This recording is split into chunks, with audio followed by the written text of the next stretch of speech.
ভূমিকা নিচের ছোট বইটিতে তাকওয়া এবং এর বিভিন্ন দিক নিয়ে আলোচনা করা হয়েছে। আলোচিত পাঠগুলো বাস্তবায়ন করা একজন মুসলমানকে মহৎ চরিত্র অর্জনে সাহায্য করবে। জামে আত তিরমিজি 2003 নম্বরে প্রাপ্ত হাদিস অনুসারে মহানবী হযরত মুহাম্মদ সাক পরামর্শ দিয়েছেন যে বিচার দিবসের দাড়িপাল্লায় সবচেয়ে ভারী জিনিসটি হবে মহৎ চরিত্র। এটি মহানবী মুহাম্মদ সাল্লাল্লাহু আলাইহি ওয়াসাল্লামের গুণাবলীর মধ্যে একটি, যা মহান আল্লাহ পবিত্র কুরআনের 6-8 অধ্যায় আল কালাম 4 নং আয়াতে প্রশংসা করেছেন। এবং প্রকৃতপক্ষে আপনি একটি মহান নৈতিক চরিত্রের। তাই মহৎ চরিত্র অর্জনের জন্য পবিত্র কুরআনের শিক্ষা ও মহানবী হযরত মুহাম্মদ সাল্লাল্লাহু আলাইহি ওয়াসাল্লামের ঐতিহ্য অর্জন ও আমল করা সকল মুসলমানের কর্তব্য।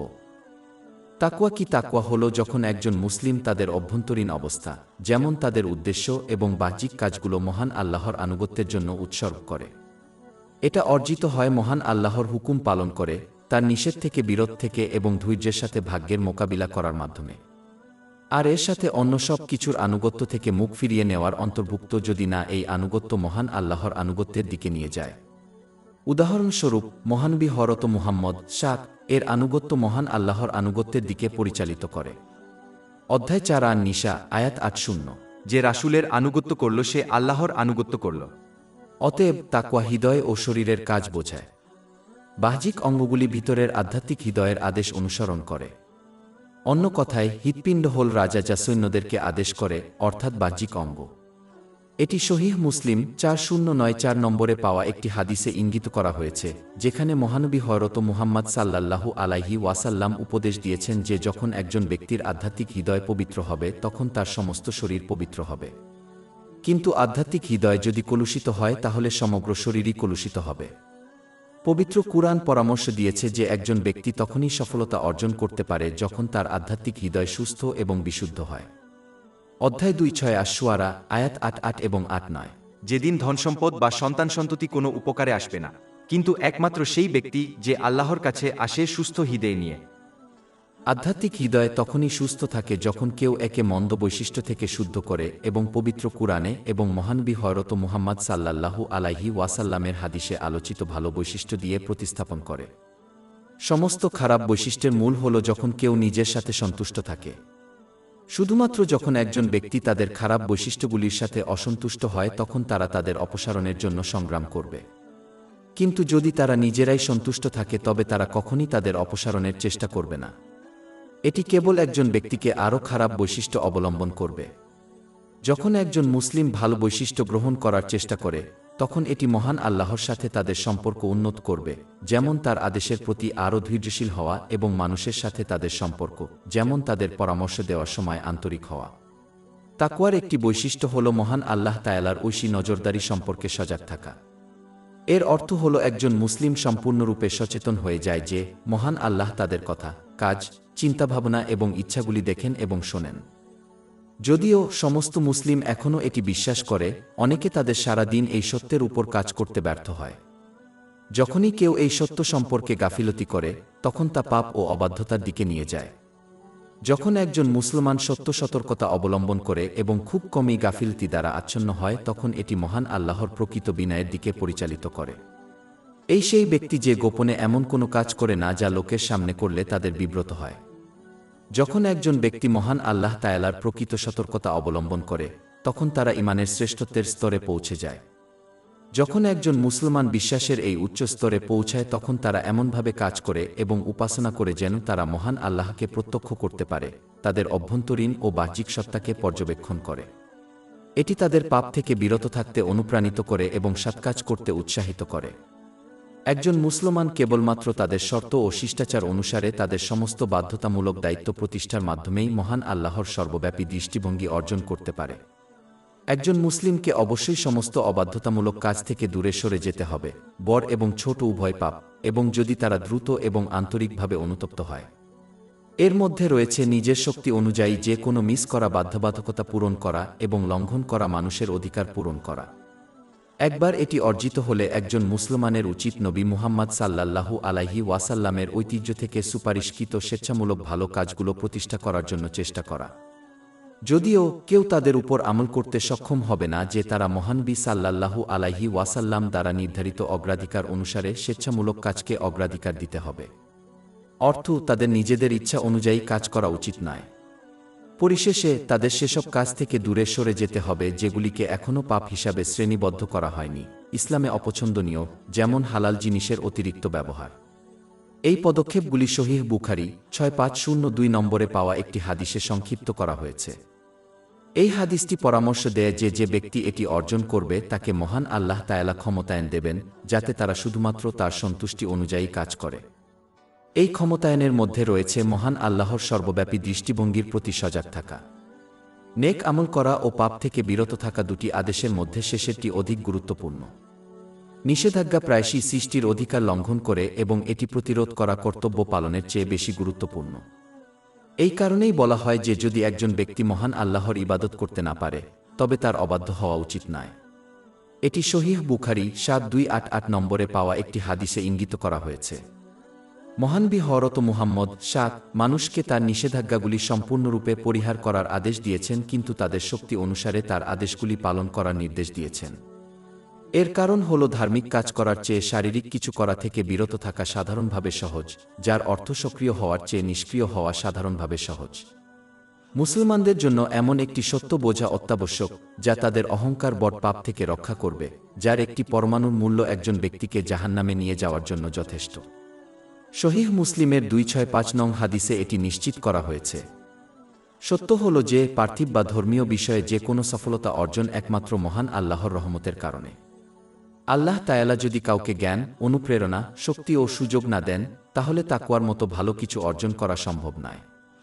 নিজের প্রচেষ্টা এবং কৃতিত্বের উপর গর্ব করাই তার সাফল্যকে ধ্বংস করার জন্য যথেষ্ট। যখন একজন মুসলমান তাদের সৎকর্মের কোনো মূল্য দেয় না এবং পরিবর্তে মহান আল্লাহর প্রতি কৃতজ্ঞ থাকে, তখন আশা করা যায় মহান আল্লাহ তাদের কাজকে দুনিয়া ও আখিরাতে বিশেষ করে দেবেন। একজন মুসলমান তখনই তাকওয়া অর্জন করতে পারে যখন তারা বিশ্বাস করে যে তারা অন্যদের চেয়ে ভালো নয়। এটি বোঝা গুরুত্বপূর্ণ কারণ একজন নিজের বা অন্যদের জন্য চূড়ান্ত পরিণতি জানেন না। যারা মন্দ দেখায় তাদের মধ্যে প্রচুর মানুষ ভালো হয়ে ওঠে এবং প্রচুর মুসলমান যারা ভালো দেখায় তাদের কিয়ামতের দিন জাহান্নামে প্রবেশ করানো হবে। এর একটি উদাহরণ সহিহ মুসলিম 4923 নম্বরে পাওয়া একটি হাদিসে উল্লেখ করা হয়েছে। এতে 3 জন লোকের বর্ণনা রয়েছে যারা তাদের খারাপ উদ্দেশ্যের কারণে জাহান্নামে যাবে, যদিও তারা বড় মুসলিম বলে মনে হয়েছিল, যেমন একজন আলেম, একজন দানশীল ব্যক্তি এবং একজন শহীদ।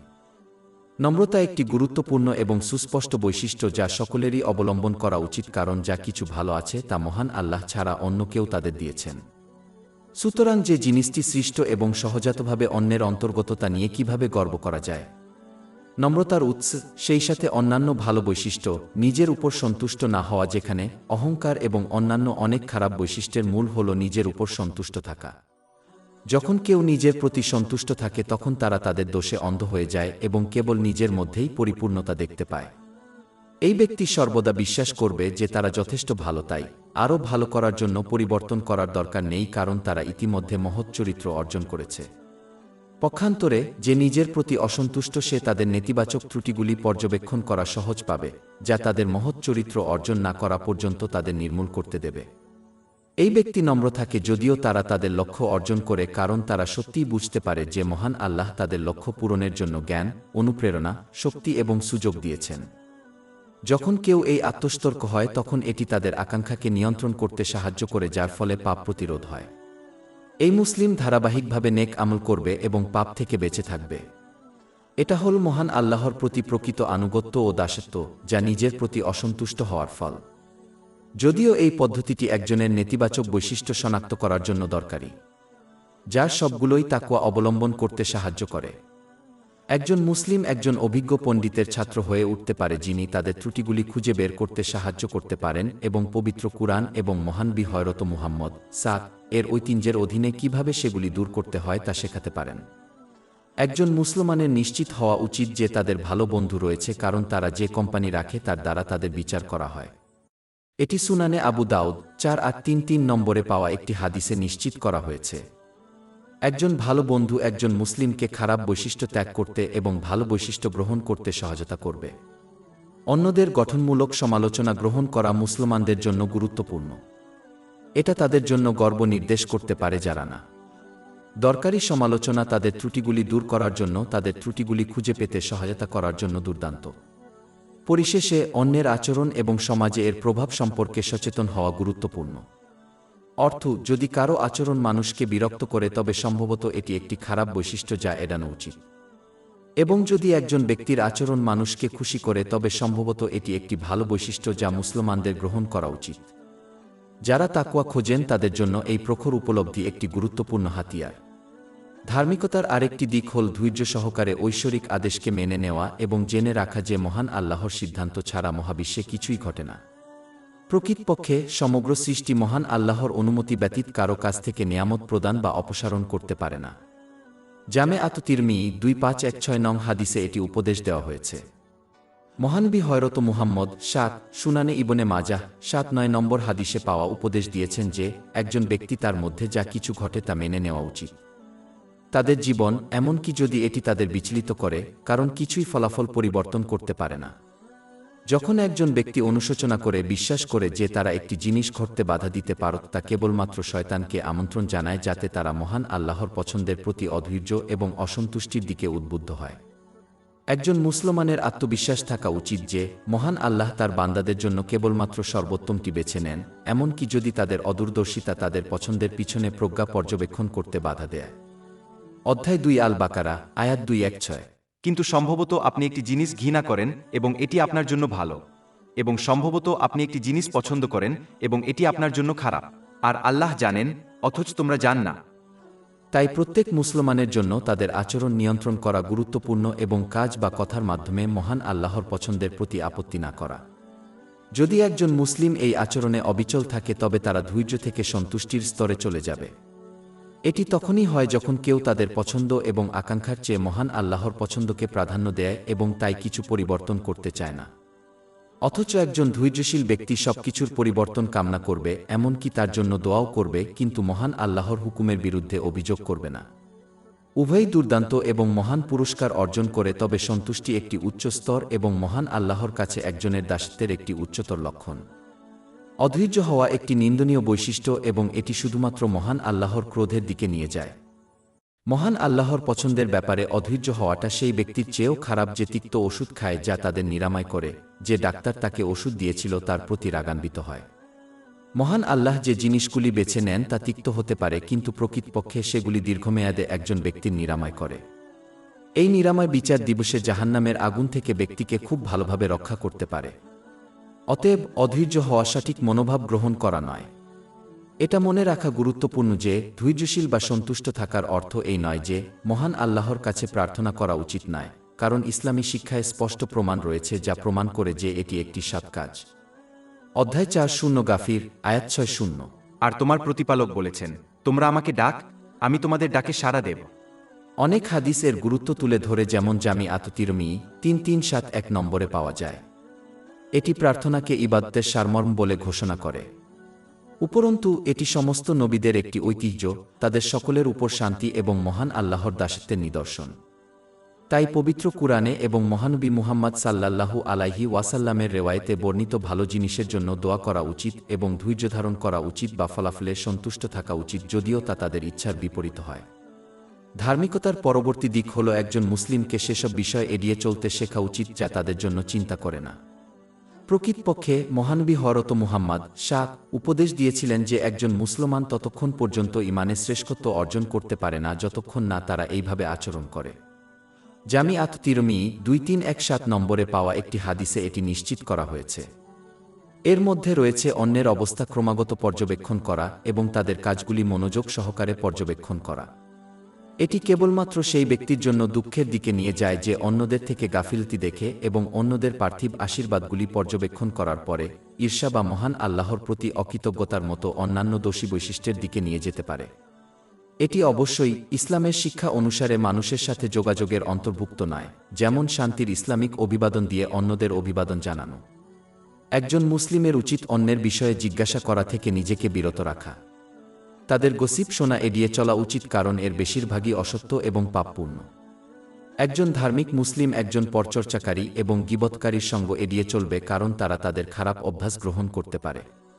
এটি সহিহ বুখারী 2101 নম্বরে পাওয়া একটি হাদিসে ইঙ্গিত করা হয়েছে, যেখানে মহানবী একজন খারাপ বন্ধুকে কামারের সাথে তুলনা করেছেন। যদি কেউ পোড়া না হয় তবে তাদের কাজের ধোঁয়া অবশ্যই তাদের প্রভাবিত করবে। একজন মুসলমান যে তাকওয়া অবলম্বন করতে চায় তার উচিত তাদের মনোযোগ সহকারে পর্যবেক্ষণ করা, এড়িয়ে যাওয়া যারা তাদের উদ্দেশ্য ছাড়াই সৃষ্টি করা হয়েছে, যারা তাদের কথার পরিণতি সম্পর্কে অজ্ঞ তাদের কথা শোনা, এড়িয়ে চলা ধর্মীয়ভাবে অলসদের সাথে মেলামেশা এড়িয়ে চলা এবং জড়বাদী পার্থিবতার সাথে স্বাচ্ছন্দ্য খোঁজা এড়িয়ে চলা। মানুষ যে কেউ এই ধরনের লোকদের এড়িয়ে চলতে ব্যর্থ হবে সে মহান আল্লাহকে সঠিকভাবে মানতে পারবে না। একজন মুসলমানের মনে রাখা উচিত যে তারা এই লোকদের এবং অকেজ বিষয় নিয়ে নিজেদেরকে চিন্তিত করবে না, কারণ তারা একাই সৃষ্টি হয়েছে, একাই এই পৃথিবীতে প্রেরিত হয়েছে, একা এই পৃথিবীতে প্রবেশ করেছে, একাই মৃত্যুবরণ করবে, তাদের কবরে একা থাকবে, কবরে ফেরেশতারা জিজ্ঞাসাবাদ করবে, একাই তাদের কবর থেকে পুনরুত্থিত হবে এবং একমাত্র মহান আল্লাহ তাআলা বিচার করবেন।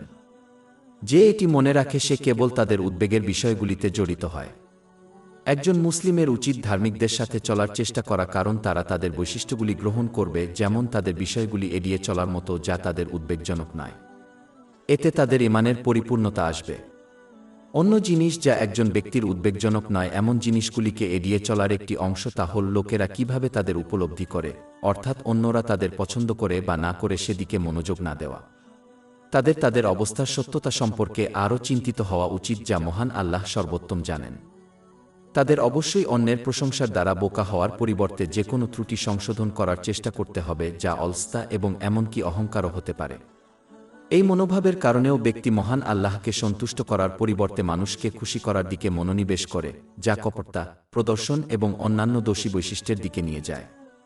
একটি সাধারণ ধারণা বোঝা উচিত, অধিকাংশ মানুষ মহান আল্লাহ তাআলার প্রতি সন্তুষ্ট নয়। যদিও তিনি তাদের অগণিত নিয়ামত দিয়েছেন, তবে তারা কিভাবে অন্য ব্যক্তির প্রতি সন্তুষ্ট হতে পারে যে বাস্তবে তাদের কিছুই দেয়নি। মহান আল্লাহর সন্তুষ্টির জন্য মানুষের সন্তুষ্টি অর্জনের পেছনে এটি একটি কারণ এটি অপ্রাপ্ত। একজন মুসলমানের জন্য তাকওয়া অবলম্বন করা সহজ করার জন্য তাদের একটি গুরুত্বপূর্ণ বাস্তবতা মনে রাখা উচিত।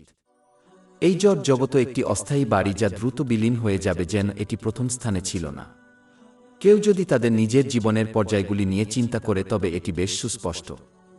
তারা উপলব্ধি করবে যে যদিও তারা তাদের মাধ্যমিক বিদ্যালয়ের মতো এক জায়গায় বছরের পর বছর কাটিয়েছে, তবুও এটি শেষ হওয়ার পরে মনে হয়েছিল যেন তারা সেখানে ক্ষণিকের জন্যই ছিল।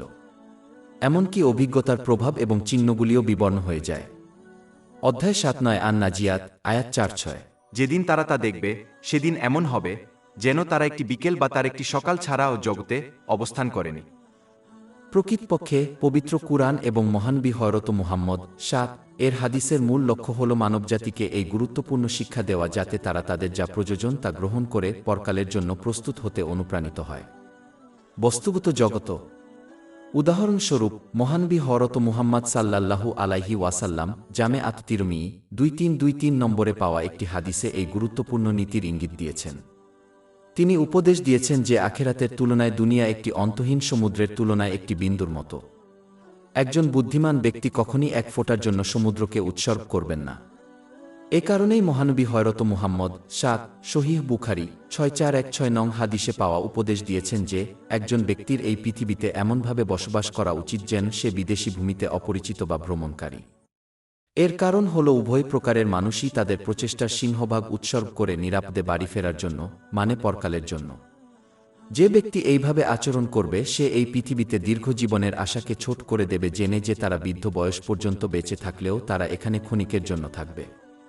এটি তাদের তাকওয়ার দিকগুলির দিকে অনুপ্রাণিত করবে, যার মধ্যে রয়েছে সৎ কাজ করার দিকে ত্বরান্বিত হওয়া, তাদের পাপ থেকে আন্তরিকভাবে অনুতপ্ত হওয়া এবং চিরন্তন পরকালের জন্য প্রস্তুত করার জন্য জগতের অতিরিক্ত এবং অপ্রয়োজনীয় উপাদান থেকে দূরে সরে যাওয়া। দীর্ঘজীবনের আশা করা উল্টোটা ঘটায় যথা সৎ কাজে বিলম্ব করা, আন্তরিক অনুতাপ করা এবং জড়জগৎকে সুন্দর করার কাজে ব্যস্ত হয়ে পরকালের জন্য প্রস্তুতি নেওয়া। যে ব্যক্তি সঠিক দৃষ্টিভঙ্গি অবলম্বন করে সে বুঝতে পারে যে পার্থিব ব্যস্ততা এবং সমস্যাগুলি বস্তুত জগতের অতিরিক্ত এবং অপ্রয়োজনীয় উপাদানগুলিকে পরিত্যাগ করার জন্য মহান আল্লাহর পক্ষ থেকে উৎসাহ। এই পৃথিবী কষ্ট ও পরীক্ষার আবাস, তাই এর মধ্যে যা নেই তা অন্বেষণ করা উচিত নয়, যথা প্রকৃত আরাম ও শান্তি। প্রকৃতপক্ষে এটি কেবলমাত্র আল্লাহ মহান এবং পরকালের সাথে সম্পর্কিত জিনিসগুলিতে বিদ্যমান। অধ্যায় 1 আর-রাদ, আয়াত 2-8। নিঃসন্দেহে আল্লাহর স্মরণে অন্তরগুলি আশ্বস্ত হয়। অতএব একজন মুসলমানের জন্য জরুরি যে মহান আল্লাহ তাআলার আন্তরিক আনুগত্যের মাধ্যমে, তার আদেশ পালনের মাধ্যমে, তার নিষেধ থেকে বিরত থেকে এবং ভাগ্যের মুখোমুখি হয়ে পরকালের চিরস্থায়ী সুখের জন্য এই দুনিয়ায় সংক্ষিপ্ত ভ্রমণের কষ্ট সহ্য করা। ধৈর্য।